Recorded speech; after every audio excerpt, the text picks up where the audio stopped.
Boa noite, povo de Deus, Pai seja convosco, glorificar a Deus por mais essa oportunidade de podermos trazermos uma palavra ao seu coração. Nós queremos falar, através da palavra de Deus, sobre os 3 passos de Nicodemos. Tá? Então nós vamos ler João capítulo 3,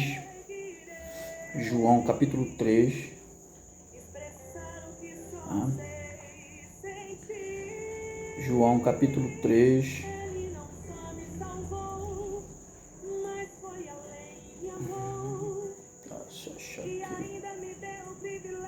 João capítulo 3,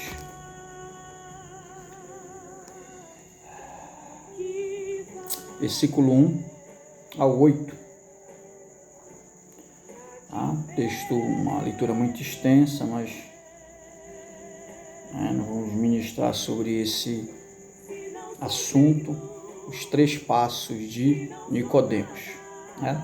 Havia entre os fariseus um homem chamado Nicodemos, príncipe dos judeus.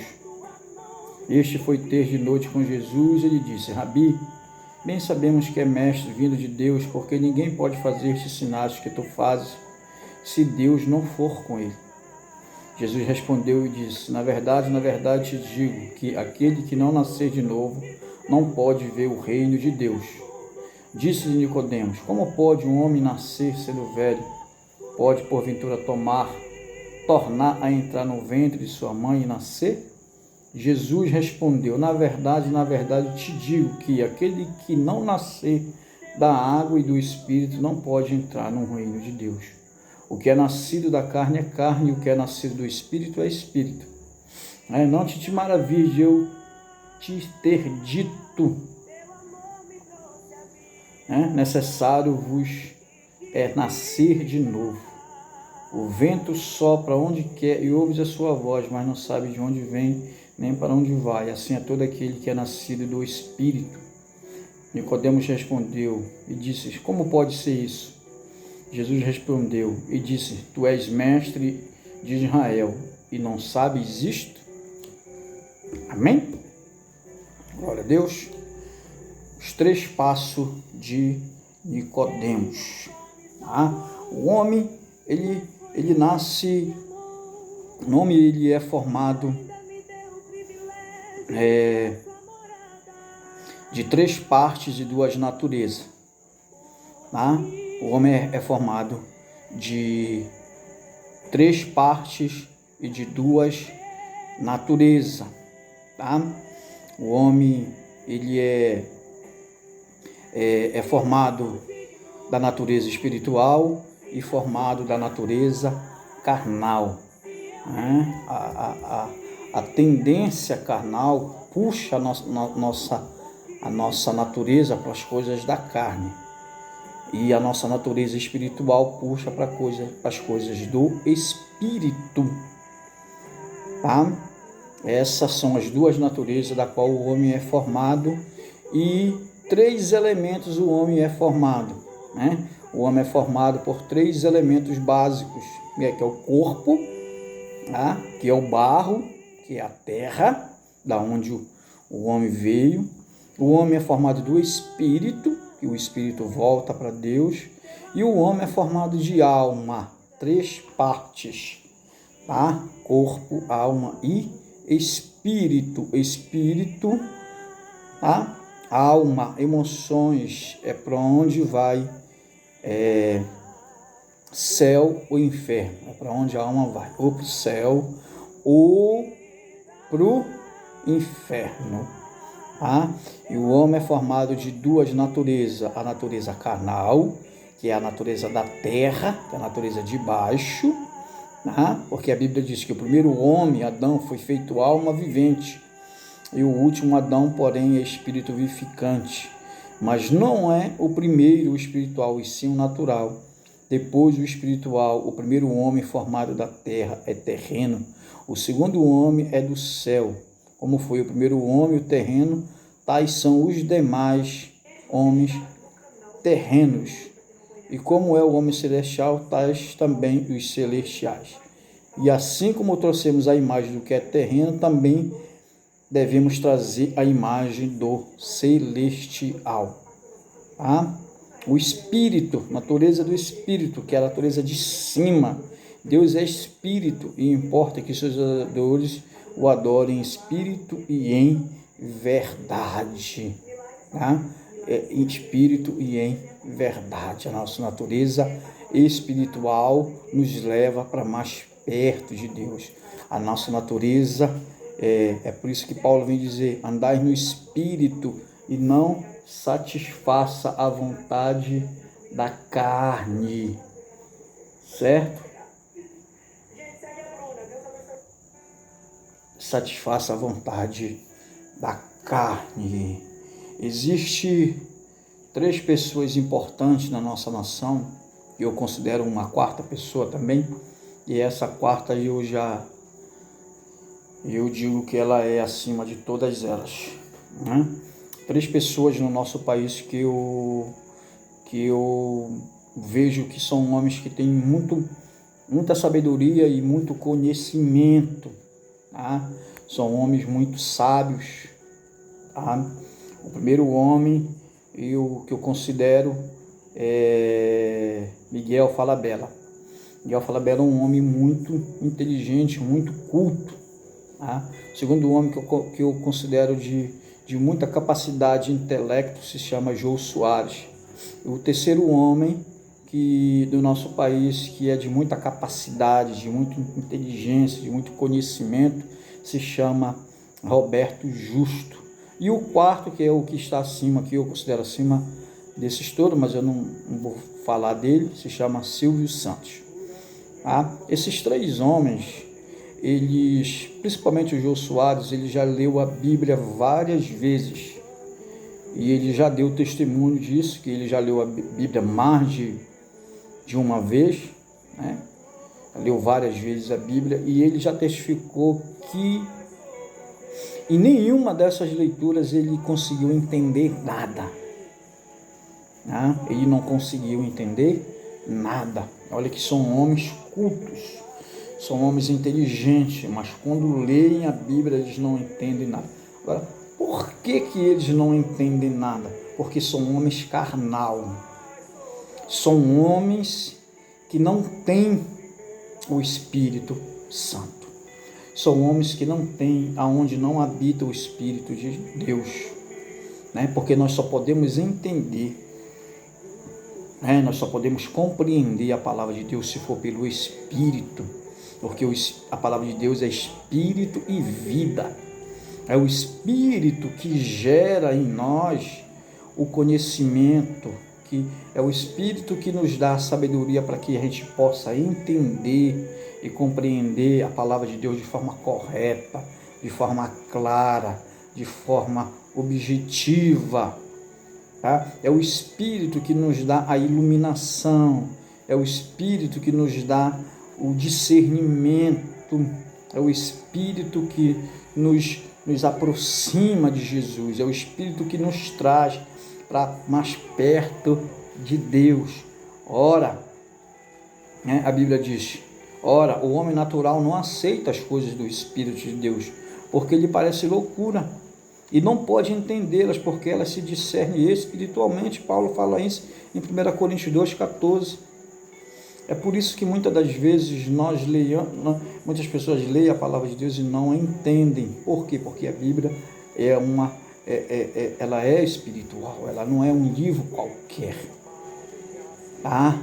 Precisa do Espírito, o Espírito Santo, o autor da Bíblia, o Espírito Santo, que inspirou a palavra de Deus. São os homens carnais, eles não entendem, eles não compreendem a palavra de Deus, tá? Eles não entendem a palavra de Deus. É como se fosse um livro qualquer.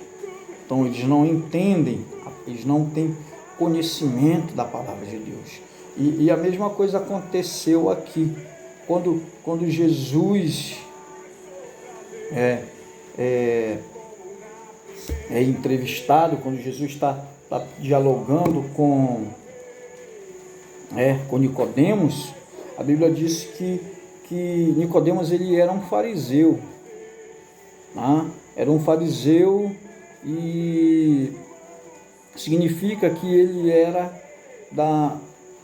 de um grupo mais importante da época de Jesus, de um grupo seleto, né, de estudiosos da palavra de Deus, os fariseus, que significa separados.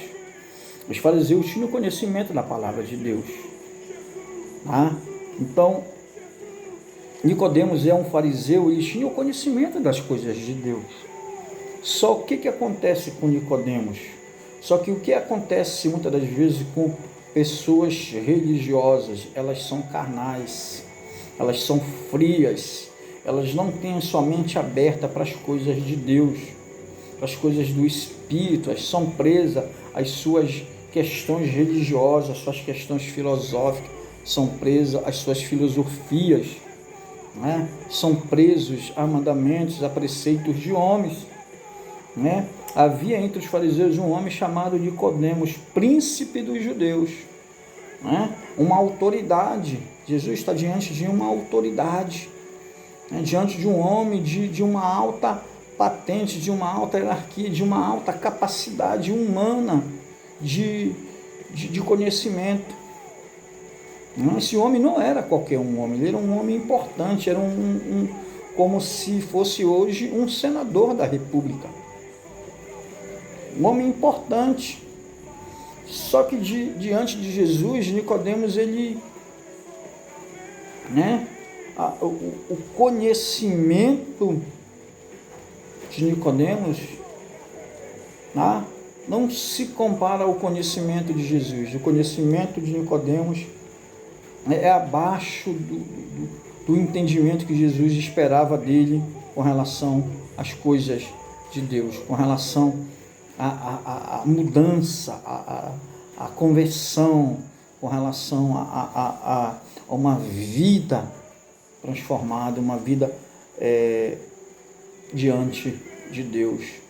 Então, Nicodemos ele não entende as palavras de Jesus, como muitas pessoas hoje não entendem aquilo que a palavra diz. Por quê? Porque são carnais, porque são pessoas presas, porque são pessoas que estão muitas das vezes nos seus afazeres, no seu trabalho, na sua liturgia, e ali estão presas, né? Naquele ceticismo, naquele legalismo, eles não conseguem abrir os seus olhos para as coisas de Deus. Impressionante, tá? E foi ter de noite com Jesus, e Rabi, sabemos que é mestre vindo da parte de Deus, porque ninguém pode fazer sinais que tu fazes se Deus não for com ele. Amém? Então nós temos a história desse homem, nós temos aí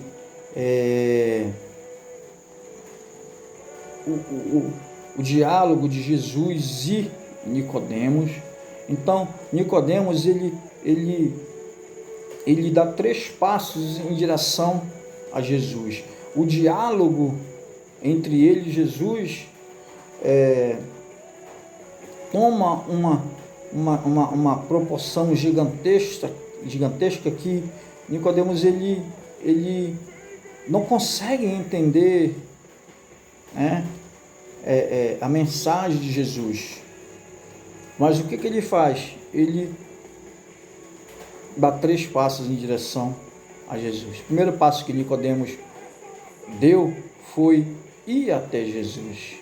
Está no versículo 11. E havia entre os fariseus um homem chamado Nicodemos, príncipe dos judeus. E este foi ter de noite com Jesus. Tá?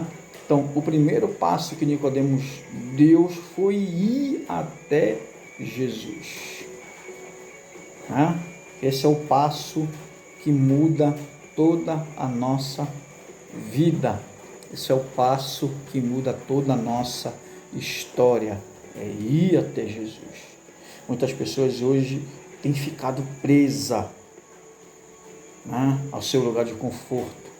Muitas pessoas tem ficado preso ao seu lugar de conforto e não tem ido até Jesus, não tem procurado Jesus, não tem saído à procura de Jesus, porque Jesus está passando pela nossa cidade, pela nossa rua, Jesus está passando pelo lugar onde a gente mora, pela nossa cidade, pelo nosso bairro, está passando e nós devemos dar um passo de fé e ir ao encontro dele. Indo ao encontro dele, os milagres acontecem. Partindo em direção a Jesus, os milagres acontecem.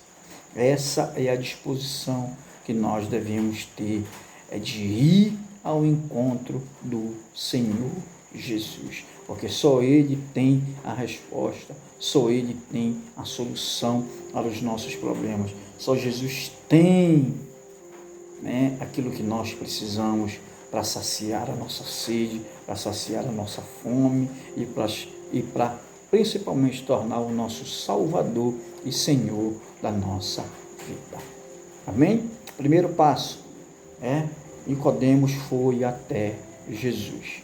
Segundo passo, Nicodemos agora ele vai testificar de Jesus. É o que nós vamos ler em João capítulo 7, versículos 50 e 51.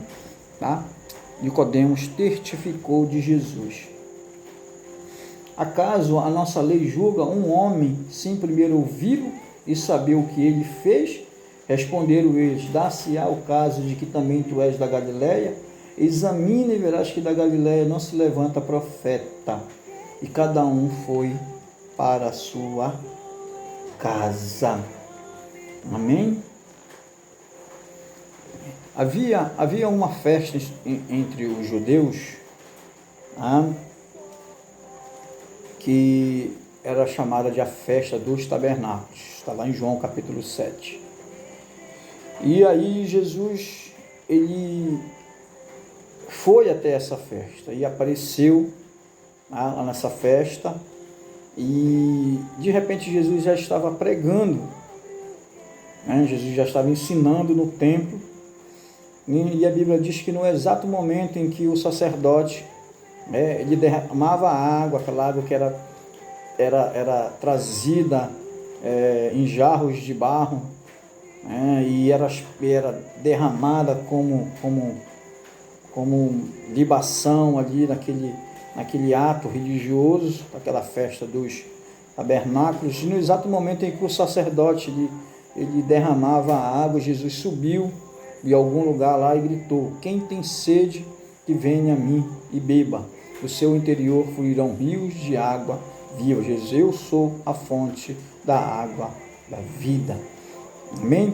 E nessa ocasião, os líderes religiosos, líderes judaicos, fariseus, saduceus, se reuniram e mandaram 2 guardas para prender Jesus. E Jesus está pregando lá no templo, está ensinando, e os guardas, quando chegaram e viram os ensinamentos, viram a palavra de Jesus, ficaram assim meio que admirados, ficaram meio que fascinados com a pregação, com os ensinamentos de Jesus. Eles ficaram tão impactados, tão maravilhados com o ensinamento de Jesus, que eles ficaram ouvindo e esqueceram o que eles foram fazer. E aí eles voltam para as autoridades e relatam que voltou sem Jesus. E aí eles relatam: olha, não conseguimos trazê-lo, foi impossível, só que existe um detalhe: nunca ninguém falou como este homem, nunca ninguém pregou, nunca ninguém ensinou como este homem. E nesse momento em que os guardas eles voltam sem Jesus e dão essa resposta às autoridades, no meio dessa discussão sobre Jesus, Nicodemos ele testifica de Jesus.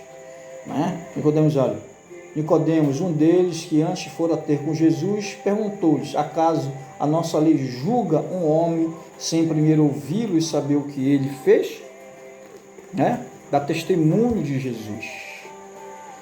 Quantas vezes já tivemos diante de pessoas e e não falamos de Jesus para essa pessoa? Quantas vezes nós pregamos a palavra de Deus na igreja, ensinamos nas nossas células, mas na rua a gente não testifica, a gente não fala, no trabalho, na escola, muitas vezes a gente deixa de anunciar Jesus para as outras pessoas por medo, por vergonha, por medo de sermos criticados, por medo de sermos zombados. Mas olha, vê Nicodemos aí, né? Ele está testificando, tá? Porque agora ele se tornou um discípulo de Jesus, agora ele se tornou um discípulo de Jesus e agora ele está testificando a respeito de Jesus. Não devemos perder a oportunidade de testificar, de falar de Jesus para as outras pessoas, tá? Isso é de suma importância para o reino de Deus. Quantas pessoas estão precisando de uma palavra, quantas pessoas estão precisando de um abraço, quantas pessoas estão precisando de uma palavra de conforto, quantas pessoas estão precisando de uma palavra quantas pessoas estão precisando de atenção, precisando ser ouvidas, né? Muitas pessoas que só querem falar, só querem ser ouvidas, e nós precisamos testificar de Jesus, nós precisamos testificar a respeito de Jesus. Amém? Esses dias chegou um jovem, ele mora na rua, ele trabalha como engraxate, só que ele está doente, ele está com cirrose, e ele chegou muito atribulado porque ele tinha saído da casa de apoio, ele estava muito mal, com vontade de beber, e eu falei, por que você vai beber, você está com cirrose, isso vai te prejudicar mais. Ele disse, não, eu estou muito magoado, estou muito triste. E ele disse assim para mim, eu já fui da igreja, eu já fui diácono, eu já tive uma família, e agora eu fico pensando em tudo aquilo que eu já tive, para o que eu tenho agora, para o estado em que eu me encontro, né? Para a situação da qual eu me encontro, uma situação triste, deplorável, situação de abandono, situação de miséria, né? E aí ele veio e disse assim para mim, eu gosto muito de ti, porque você nunca me nega nada, toda vez que eu venho aqui você me ajuda. E eu fui pedir um sal para uma freira ali, e ela disse que não podia dar sal, porque era sexta-feira, já era mais de 6 horas, não podia dar sal. E eu vim aqui, você manda eu pegar lá né, onde tem bastante, né? Você nunca me negou nada. Você é que é crente, você é que serve a Deus, você é que é um homem de Deus, não elas que estão ali presas naquele secrentismo, ele disse, né, estão presas na sua, como eu vou dizer, estão presas na sua, esqueci agora, estão presas nesse ritual de não pode isso, não pode aquilo, porque é sexta-feira, porque é de noite, né? E ali, no meio de tantas pessoas onde eu trabalho, orei por ele, fiz uma oração, né? Ele se ajoelhou, e eu fiquei orando, ele disse que tinha sentido muito a presença de Deus, ungi as mãos dele, a cabeça dele, fiz uma oração, ou seja, testificando de Jesus ali aonde eu trabalho. Muitas pessoas depois ficaram me criticando, ficaram falando, né, estão te confessando aí contigo, né, você está rezando aí, eu nem liguei, ou seja, eu estou testificando de Jesus, estou fazendo aquilo que Jesus pediu, que a palavra de Deus pede para que a gente faça, que é testificar de Jesus, que é falar de Jesus para as outras pessoas. Amém? O terceiro passo que Nicodemos fez foi cuidar de Jesus. Nicodemos cuidou de Jesus. Em João capítulo 19, versículo 39, a Bíblia diz que Nicodemos, ele cuida de Jesus. Então diz assim, olha, e foi também Nicodemos aquele que anteriormente se dirigia de noite a Jesus, levando quase 100 aratés de um composto de mirra e aloés. Tomaram, pois, o corpo de Jesus e envolveram em lençóis com especiaria, como é costume dos judeus na preparação para o sepulcro. Então, na morte de Jesus, Nicodemos, ele cuidou do corpo de Jesus, cuidou daquele corpo que ia ser enterrado, né? Levou especiarias, levou mirra, levou para fazer toda aquela preparação, para fazer todo aquele cuidado com o corpo de Jesus, né? Que seria sepultado ali naquela sepultura, colocado naquela gruta. Eles fizeram toda aquela preparação com aqueles materiais que Nicodemos trouxe, que Nicodemos preparou para cuidar do corpo do Senhor Jesus. Amém? Glória a Deus. Então nós temos aí, queridos, os 3 passos de Nicodemos. Amém? Que Deus possa abençoar a sua vida, que Deus possa te guardar, te proteger, no nome de Jesus. Amém? Shalom e até a próxima.